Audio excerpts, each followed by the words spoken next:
Hello and welcome to News Central Now. I'm Darshan Usman. The stories at this hour. Edo State Governor announces 70,000 naira new minimum wage. Voters head to the polls in Togo's key parliamentary ballot. At least 42 people confirmed dead in northern Kenya dam burst. Details of these stories and more shortly.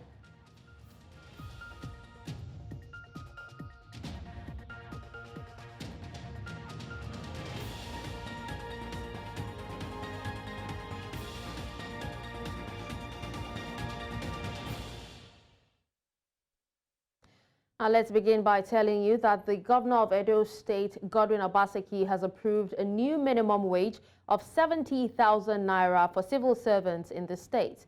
The governor revealed this while commissioning the new labor house in Edo State on Monday. According to him, the new wage comes into effect on May 1st, 2024. Now, this is as the Nigerian Labour Congress battles the federal government over increasing the minimum wage to match increasing national inflation and skyrocketing food inflation. The inflation rate from March 2024 hit 33.2% from 31.70% in February, according to the National Bureau of Statistics. Food inflation also rose to 31.7% in March from 30% in February. The Independent Petroleum Marketers Association of Nigeria have shed light on the lingering fuel scarcity in the nation, revealing that it could take up to 2 more weeks to fully resolve the issue. Speaking to journalists, the Public Relations Officer of the Independent Petroleum Marketers Association of Nigeria, Chief Chinedu Ukadike, attributed the scarcity to a combination of importation bottlenecks and delays in marketing license renewals by the Nigerian Midstream and Downstream Petroleum Regulatory Authority. Chief Ukadike lamented the lack of availability of petrol in the country, citing logistics challenges and vessel problems as contributing factors. Now, he revealed that out of 15,000 marketers, only 1,050 have had their licenses renewed, worsening the supply crunch. Earlier, President Itman Abubakar Garima was on the news and spoke on this. We started seeing queues. We contacted the management of NMPC because they are the sole importer of this petroleum product. And we confirmed through them what is really going on. And they say they have some logistic problem, and which they have already overcome. So actually, the loading has already commenced. And we have started loading the products, and we tell all our members, especially those in the cities, any independent petroleum marketer who loaded product, he makes sure that he discharges it inside his filling station and sell 24 hours. So this is part of the measures that we have started taking.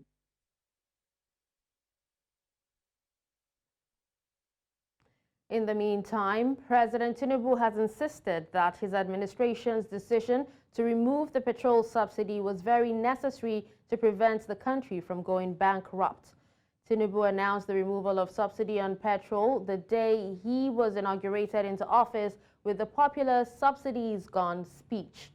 The action, however, made prices of commodities to rise through the roof, increasing hardship in the country, which has made some of his critics condemn the subsidy removal as a policy not well thought out.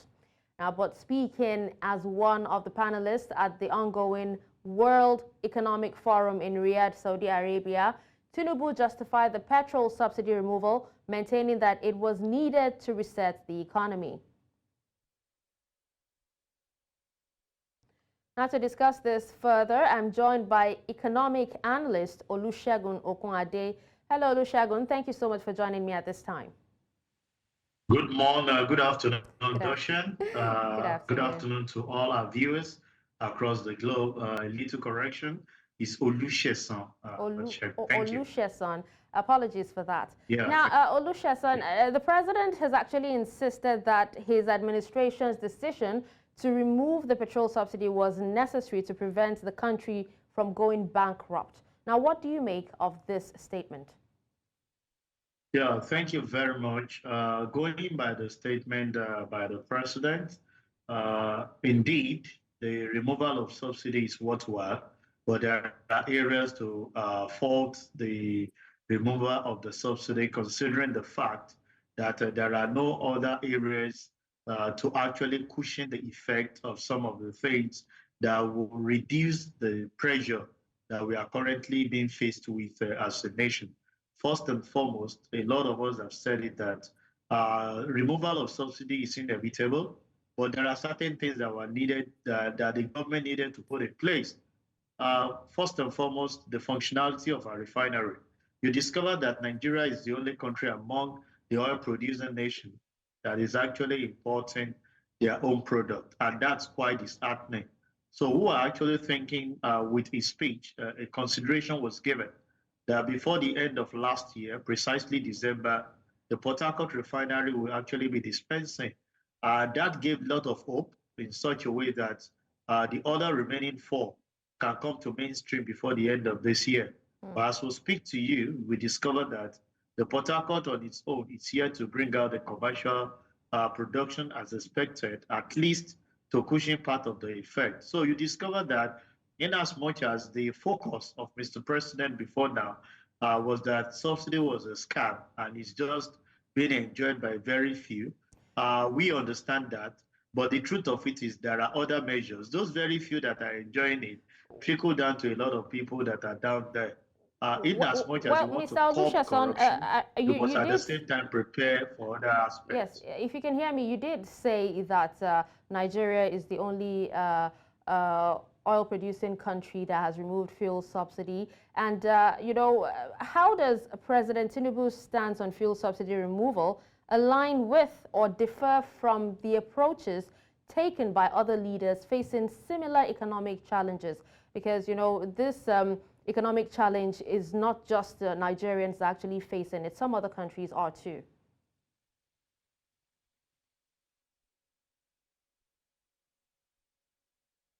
Can you hear me? For that question, is the only oil producing nation, I'm hearing you very well, the only oil producing nation among OPEC that currently imports or refine product outside its own shore. But going by your question, there's a global economic crisis. We all understand that. And a lot that most other countries are doing is to see how they can domesticate some of the things that they are doing. And I think that is what we are lacking in the country. As a nation, we have every raw materials. We have all the natural blessings, which we call the natural resources, embedded in us from gold to coal to every other thing. But you ask yourself, how many of it are we maximizing for the benefit of all the citizens?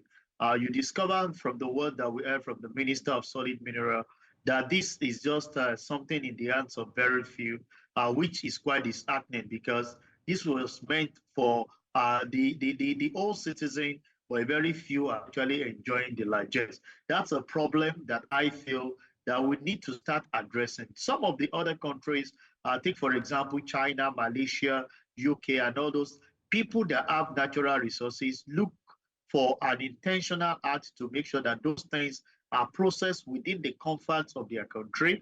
Because aside those things, the byproduct that you get from the natural resources that you're actually processing can be used for other things. So when you push it out to other countries to process for you, example is the crude oil.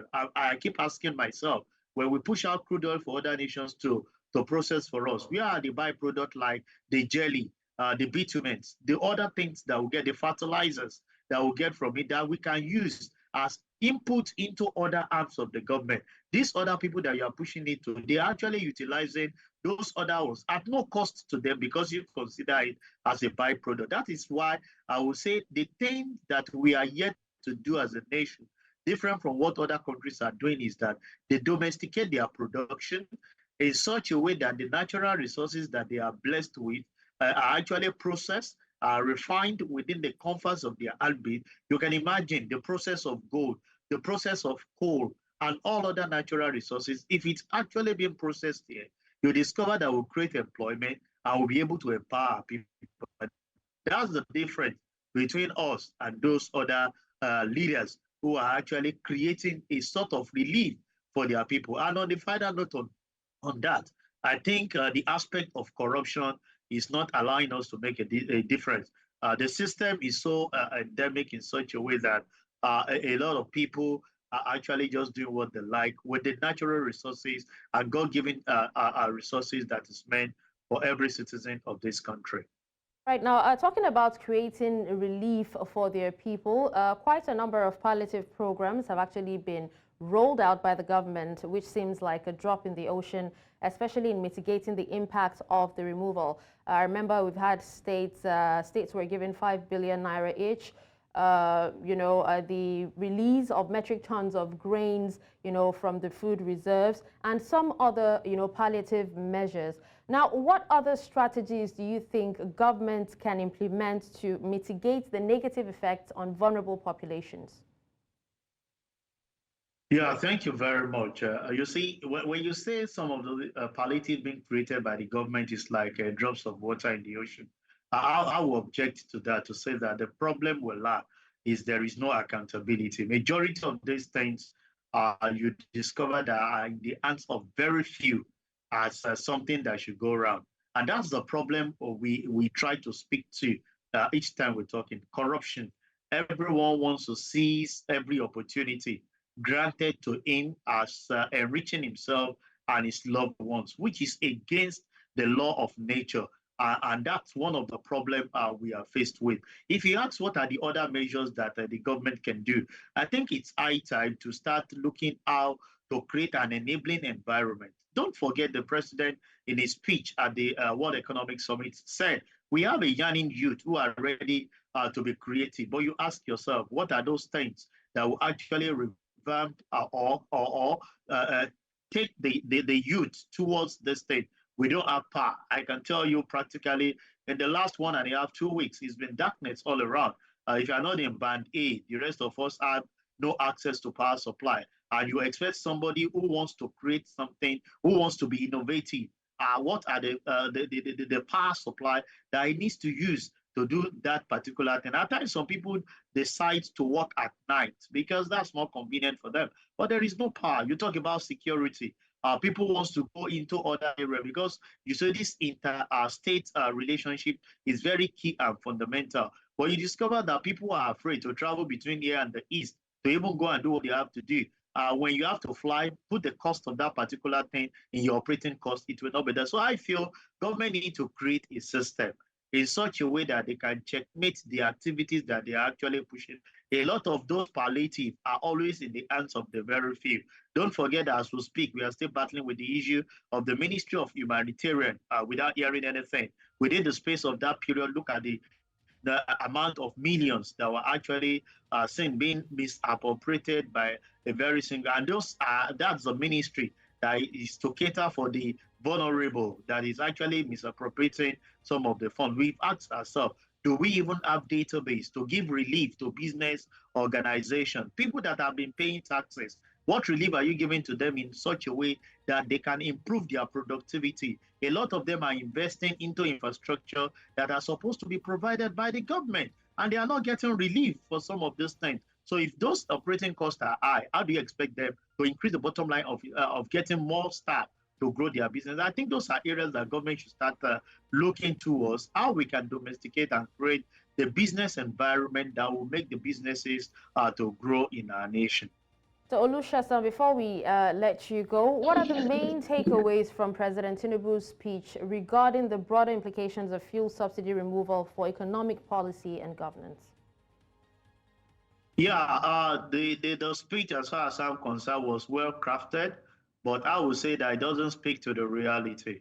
During your highlight, you stated what an average citizen is facing. Even with the removal of the subsidy, the availability is not there. I don't want to share with you what I faced yesterday in getting fuel that will take me to the office this morning. A lot of this that is happening, I can tell you, authoritative people are actually losing their lives. Somebody collapsed while I was struggling to even get fuel yesterday. So you can imagine the hardship. We are not even complaining that the price is high. But you talk about the availability, and with what Ipman is saying, that we have to go through this for the next 2 weeks before we can have stability. And the reason that I've been given are actually shocking to me, saying that people are not renewing their license. What is the heads up that the regulators that are meant to do this are doing for the people that are supposed to do it, rather than waiting till the tail end when those things, people will be incapacitated. Going through this for 2 weeks, I don't know the impact of it on Nigeria, but I can tell you it will create more hardship, because the challenge is all of us feel relieved that subsidy is gone and we'll have availability of the product. But that's not what we are facing now. And you can imagine the power is not there. You are not having access to the PMX or DPK easily to actually use as alternative power supply. And I can tell you, every businessman, what they are facing as we speak. So government need to be intentional about certain policy that contribute to the economic growth. And above all, they must start considering consistency in their policy.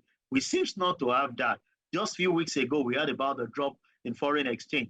I'm sure you know what the current price is actually talking to. So how many businessmen can actually prepare or plan for the next few weeks about things that they need to do? So government need to be consistent with their policy in such a way that will give the business owners or the business environment that comfort zone for them to plan ahead. And with that, people can actually, the investment that the federal government or the president is actually bringing on board can start manifesting, and the citizen can be beneficiary of it.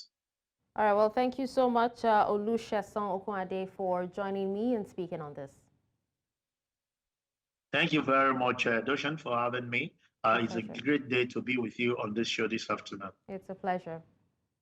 All right, with that, we'll take a quick break, and when we come back, News Central Now continues. Stay with us.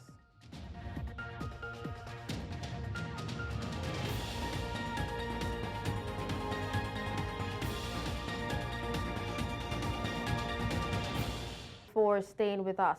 Now, Rivers State Governor Siminalayi Fubara has vowed to govern with strength and integrity during a condolence visit to former Governor Celestine Omehia.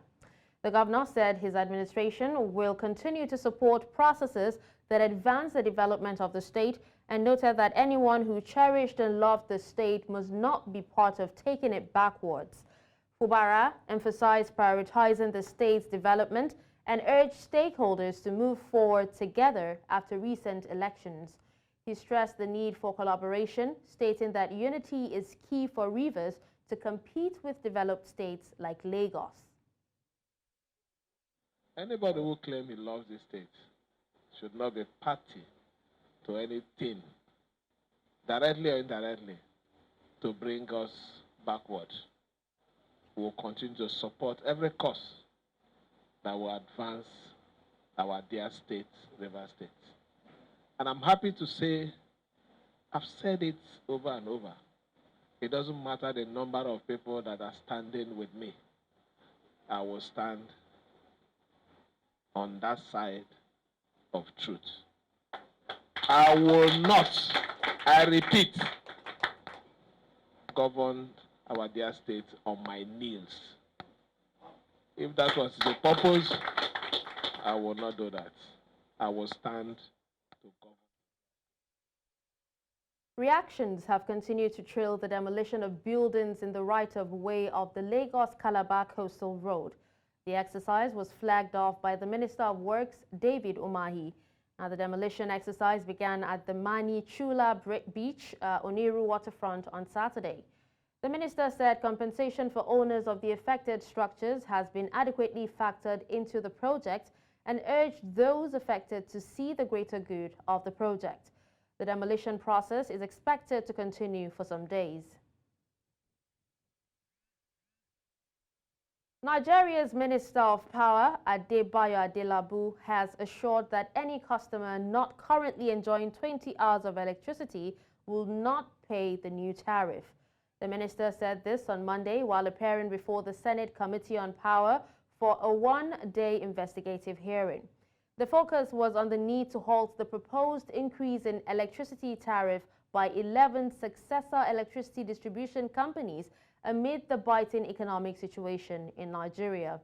Now, according to the minister, the government had introduced a new policy to save the drowning sector assuring Nigerians that the pains were temporary.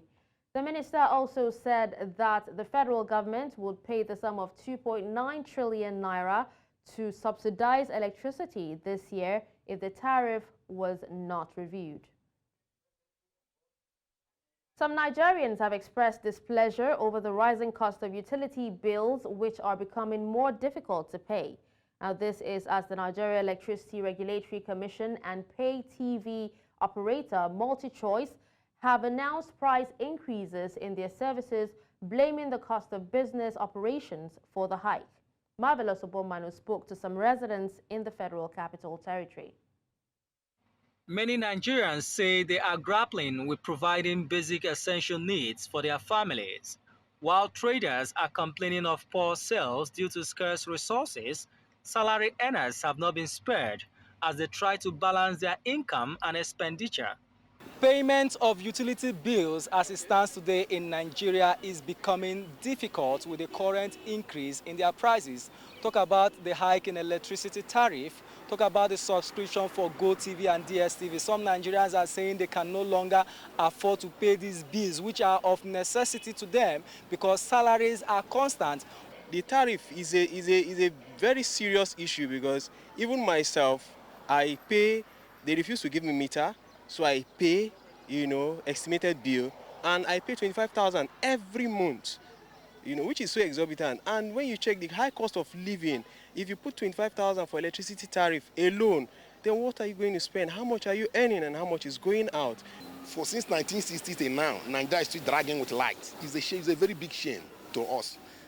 And they say Nigeria is the giant of Africa. And even other Africa countries, they even make use of the light more judiciously more than us. If you are buying a card of 20,000, it will last up to a month, roughly 2 weeks or 3 weeks at max. But the thing is just, I don't know. I don't really know. They should try and work on it. I don't know. They should just try and do something about it. People are really dying. I live in the outskirts, Buhari. They placed me on band 1. I even bought a unit, giving me 500 naira 1 unit. And after even trying to load the token refused. I was asked to come to the office and do upgrading. I want them to move me away from the band here. I don't understand. Honestly, it's terrible and it's painful. The cost of other utility bills like DSTV and GoTV have also been increased, leaving Nigerians with no choice other than to pay the current subscription price. The big question is, how are Nigerians coping with a stable monthly income but soaring prices of utility bills? You can imagine subscribing your DSTV for 18,000 naira, 20,000 naira to watch what? So it's too much.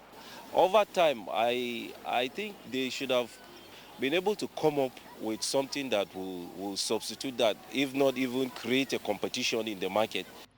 Despite years of public investment, Nigeria has the lowest access to electricity globally. About 92 million persons out of over 200 million citizens lack access to power. In Abuja for News Central, Marvelous Obomanu. Climate advocates have called for collective efforts to address the challenge of plastic pollution, which has continued to plague the world, posing threats to our waterways and marine life. They also called for the implementation of climate change laws in the country as part of efforts to protect for future generations. Idong Joseph reports. Plastic pollution is becoming a global concern as over 10 million metric tons of plastic waste make their way into the ocean annually. This poses a significant threat to marine life and human health. In 2022 alone, the global production of plastics increased by about 1.6% from the previous year and have reached a staggering 400.3 million metric tons. The rate of production has continued to increase despite the growing awareness of the dangers plastic waste can cause. I don't think we need to look far. We're already facing those dangers right now because climate change did not just creep up on us. Like in Nigeria, the heat wave we're experiencing now, this is not the first time we're experiencing a heat wave, but this is like the worst one we've had in years. Same with the flooding. Without the earth, there's nowhere to run for election. Without the earth, there will be no place to run ideas or create innovations or even manufacture products and services. To take action against the challenges threatening our environments, some climate advocates called for collective efforts to reduce plastic waste in order to protect the earth.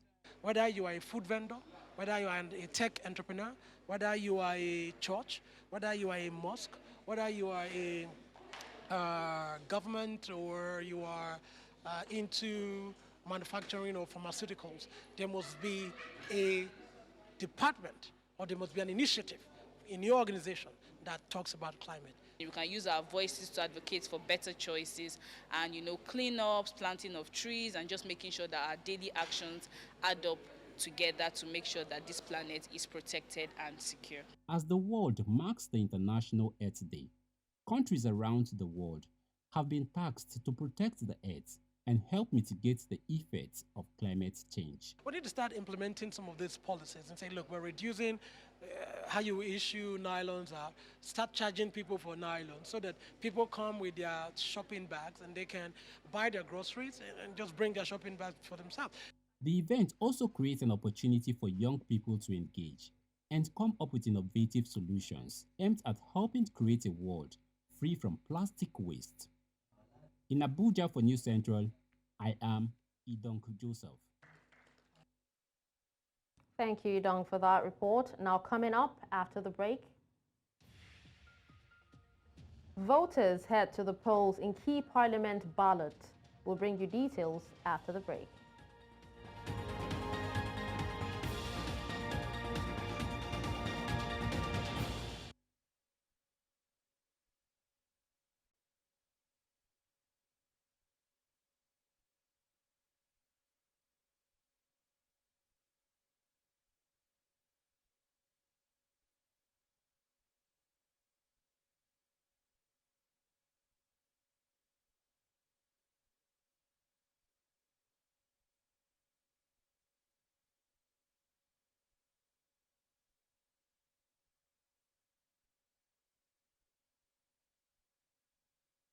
News continues in West Africa, where Togolese citizens are casting their votes in crucial legislative elections today, following a contentious constitutional reform that critics argue could prolong President Faure Gnassingbé's family dynasty in power. Now, Faure Gnassingbé's ascendancy to power came after succeeding his father, Gnassingbé Eyadema, who ruled Togo for nearly 4 decades following a coup. Now, with the specter of dynastic rule looming large, Togolese voters are faced with a pivotal decision that could shape the country's political landscape for years to come. 113 lawmakers will be elected in today's elections, a significant moment in Togo's democratic process. Additionally, voters will select 179 regional deputies from the country's 5 districts, who will play a key role in electing members of the newly established Senate. Burkina Faso's military government has suspended several international news organizations, citing their reporting on a Human Rights Watch report accusing the army of civilian killings. The suspension, announced by the country's communications regulator, the CSC, targets major outlets like Le Monde, France, The Guardian, UK, Deutsche Welle, Germany, and TV5 Monde in France. Now, some suspensions are indefinite, while others have a 2-week time frame. This action follows the CSC's earlier directive to internet providers to block access to BBC, Voice of America, and the HRW website within Burkina Faso. The HRW report details alleged army killings of over 223 civilians in February. Now we head to southern Africa, where Mkonto Wesizwe, a newly formed political party, has expelled its founder, Jabulani Khumalo. Khumalo is the founder, and MK party is registered with his name on behalf of the former president, Jacob Zuma. Now, according to the party statement, external forces' attempt to destabilize the MK party motivated its decision. Khumalo was expelled with 4 others. In a video circulating on social media, Khumalo insists he is still a part of the MK and has no idea about him being expelled. The MK party continues to find itself in many controversial circumstances weeks before elections.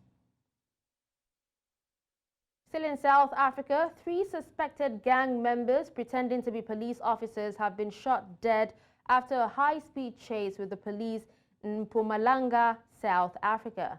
Now, this follows a tip-off by members of the public, which led to the police to mobilize and trace the gang, which resulted in a shootout. The gang is said to have been committing blue light crimes along the N3 highway, stopping victims, hijacking them, and keeping them hostage for hours. Over the past few weeks, they allegedly committed 6 hijackings. Authorities have recovered unlicensed firearms, blue lights, and ammunition. One suspect is said to be on the run. Now let's head to East Africa, where a burst dam has claimed the lives of at least 42 people in the north of Kenya's capital, Nairobi. This is according to the governor of Nakuru County, Susan Kihika, who warned that the death toll could rise as rescue efforts continue. The dam break occurred near the Rift Valley town of Mahiu, causing widespread flooding that swept away homes and roads. This tragedy comes as Kenya battles heavy rains and floods linked to the El Nino weather pattern. This is not the first dam-related disaster for the region. Back in 2018, a similar incident in Nakuru County claimed the lives of dozens during torrential rains and floods. Now, in the meantime, the Kenyan government has announced a 1-week delay in school reopening due to ongoing heavy rains and deadly floods ravaging the East African nation. Classes were originally scheduled to resume Monday after the midterm break, but torrential monsoon downpours have severely impacted many schools. Education Minister Ezekiel Machogu, who confirmed the 1-week postponement with classes resuming on Monday, May 6, 2024, disclosed that the decision allows time for necessary repairs and safety measures to be implemented. The relentless rains, worsened by El Nino, have caused widespread devastation across Kenya. Still ahead, World Central Kitchen resumes aid after fatal airstrike in Gaza. We'll bring you details after the break.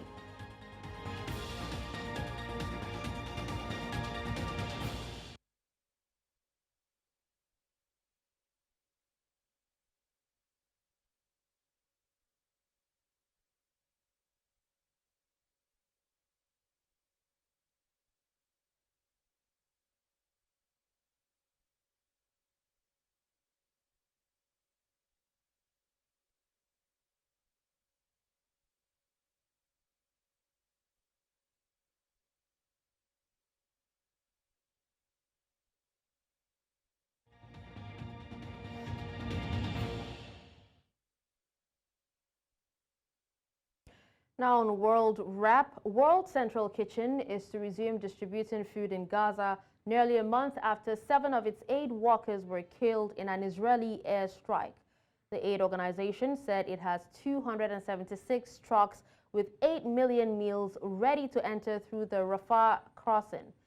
Now, earlier this month, the charity said a convoy leaving a warehouse was attacked by Israel, killing 7 and sparking an international outcry.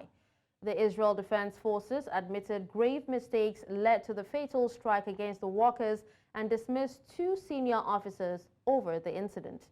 In a statement, WCK CEO Aaron Gore said resumption is essential as the humanitarian situation in Gaza remains dire.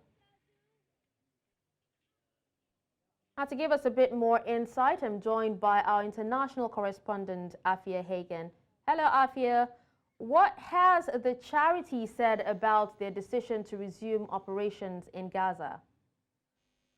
Well, the resumption of operations by World Central Kitchen in Gaza is significant because they account for about 62% of the non-governmental aid organizations, aid that goes into Gaza. That's distributing about 43 million meals. And whilst they weren't doing that valuable work, the hunger crisis in Gaza has grown exponentially. And so Aaron Gore, the group's chief executive, has said, we're restarting our operation with the same dignity and focus on feeding as many people as possible. But she said that despite assurances from the Israeli Defense Force, the IDF, she acknowledges that workers are still working under the threat of violence or even being killed. She said, we've been forced to make a decision. Stop feeding altogether during one of the worst hunger crises ever, ending our operation that accounted for 62% of international non-governmental organization aid, or keep feeding, knowing that aid workers and civilians are being intimidated and killed. And she said, those are the hardest conversations, and we've considered all perspectives, but said that ultimately we must keep feeding, continue our mission of showing up to provide food to people during the toughest of times. So Aaron Gore there, the CEO of World Central Kitchen, admitting that even though times remain tough and very dangerous for them, they have to continue delivering aid into Gaza. So Afia, the full-scale assault on Rafah still hasn't begun, but there have been attacks overnight. What can you tell us about that? That's right. The bombardment of Rafah ahead of that attack, which we know is imminent, has happened. Medics said that 13 people have been killed in Israeli airstrikes in houses in the south of the city. And you've got over 1 million people sheltering in Rafah at the moment because it is the only major city that hasn't been attacked by the Israeli Defense Force. Now, the IDF say it's essential that they do get into Rafah to weed out Hamas. They say that lots of Hamas fighters are fighting in that city, that it's the last enclave, and they are very keen for that assault on Rafah to continue or to happen at some point where they take it street by street, which could take up to 6 weeks for that to happen. But the humanitarian crisis that could happen if they decide to go in hand-to-hand combat like that into Rafah could be absolutely incredible, because there are so many people sheltering in that city that have come from surrounding areas. And of course, international talks happening at the moment to try and do everything they can to stop that assault from happening. But the IDF said last week that they do have a date in mind for that assault. They haven't said when that is, but it looks like it isn't off the cards at the moment. All right. Now, meanwhile, the U.S. Secretary of State, Anthony Blinken, has also embarked on his 7th diplomatic mission in the region. What are his aims this time around? Absolutely. U.S. Secretary of State Anthony Blinken was attending the World Economic Forum meetings in Riyadh today in Saudi Arabia, and he has said that he's yet to see a plan from Israel on a Rafah offensive that would protect civilians. That's one of the lines that he's really been talking about today. Like I said, the IDF said it's ready to launch an attack on that city, but Anthony Blinken and other partners are looking for assurances that civilians will be protected.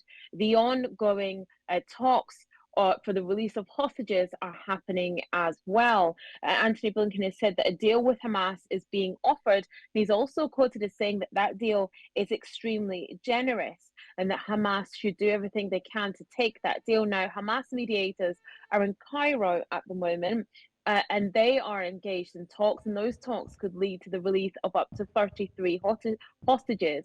But they're also talking about what happens after the war is over, talking about sustainable calm, sort of diplomatic speak for a ceasefire, and what happens when eventually we hope that war is over, what happens in the region, governing the region, recognizing parts of the region, what happens to keep the peace in the region. So Anthony Blinken on a very important, and like you said, the 7th diplomatic mission in the area. He is taking in those World Economic Forum meetings, but it's also really about trying to, number one, stave off the offensive in Rafah and make sure that civilians are protected. And number two, working towards this hostage deal to have 33 hostages or even more released. And of course, working towards sustainable calm in the region. All right, well, thank you so much, Afia Hagen, for sharing with us those information. Now, moving ahead, Spanish Prime Minister Pedro Sanchez says he will stay on as Spain's leader following 5 days of speculation over his tenure. And last week, Sanchez announced that he was cancelling all official engagements after a court opened an initial inquiry into his wife over corruption claims. He called the allegations a harassment campaign orchestrated by right-wing media. Sanchez has been in power since 2018. His decision last week to take time out for his duties to reflect on whether it was worth carrying on as prime minister came as a surprise even to people from his own Socialist Party. The accusations against Sanchez's wife, Begoña Gomez, were brought against her by the organization Manos Limpias, led by a man linked to the far right called Miguel Bernat. He decidido seguir con más fuerza si cabe al frente de la presidencia del Gobierno de España. Esta decisión no supone un punto y seguido, es un punto y aparte, se lo garantizo. Por eso asumo ante ustedes mi compromiso de trabajar sin descanso, con firmeza y con serenidad por la regeneración pendiente de nuestra democracia y por el avance y la consolidación de derechos y de libertades.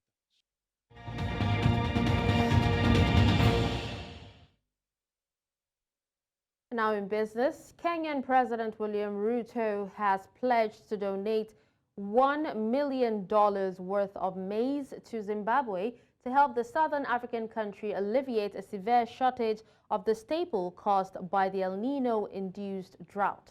Now, Ruto was speaking at the signing of 8 memoranda of understanding between Kenya and Zimbabwe under the 4th Zimbabwe-Kenya Joint Permanent Commission on Cooperation.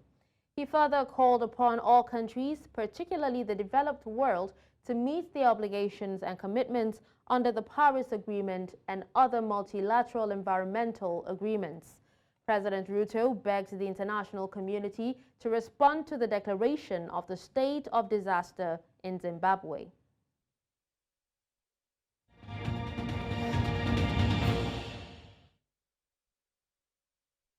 Now in the world of sports, French Ligue 1 giants Paris Saint-Germain were crowned champions for a record extending 12th time as their 3rd straight title was wrapped up following another dominant domestic campaign when second-place AS Monaco lost 3-2 at Olympique Lyon.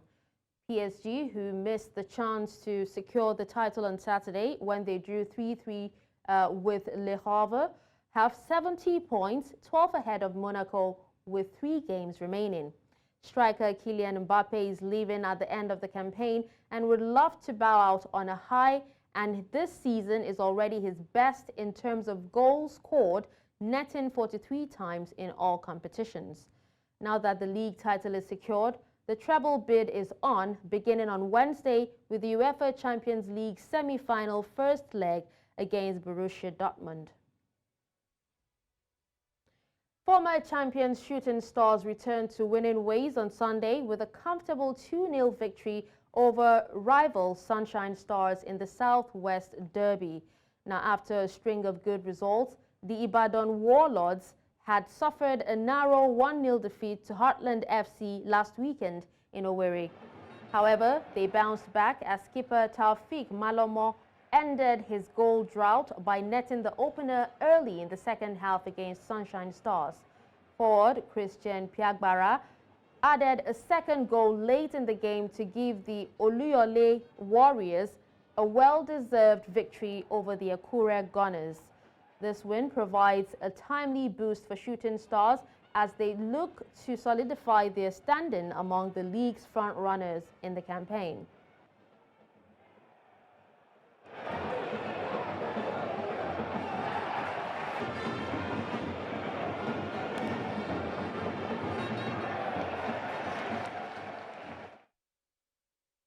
Now still talking sports, for the second consecutive week, the African Confederation Cup semi-final match between Moroccan side Renaissance Berkane and Algerian club USM Alger has been cancelled due to an ongoing dispute over a map featured on Berkane's jerseys. Now, this latest incident occurred on Sunday in Berkane, where only the home team took the field to salute their fans as the stadium announcer informed the crowd that the match had been called off. Now, reports indicate that the USM Alger team left the stadium just prior to the scheduled kickoff time.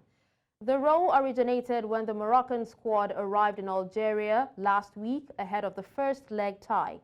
Custom officers confiscated Berkane's shirts on the grounds that they carried a map of Morocco that included the disputed Western Sahara region. And that's all at this hour. But before we go, let's take another look at some of our top stories. We told you that Edo State Governor has announced 70,000 naira new minimum wage. We also told you that voters head to the polls in Togo's key parliamentary ballot. Finally, you heard that at least 42 people confirmed dead in northern Kenya dam burst. Send your eyewitness report to the WhatsApp number on the screen. Do follow us on social media. We are at News Central TV. You can watch News Central live on DSTV channel 422, Star Times channel 274, Avo TV, and YouTube. Many thanks for watching. I'm Darshan Usman.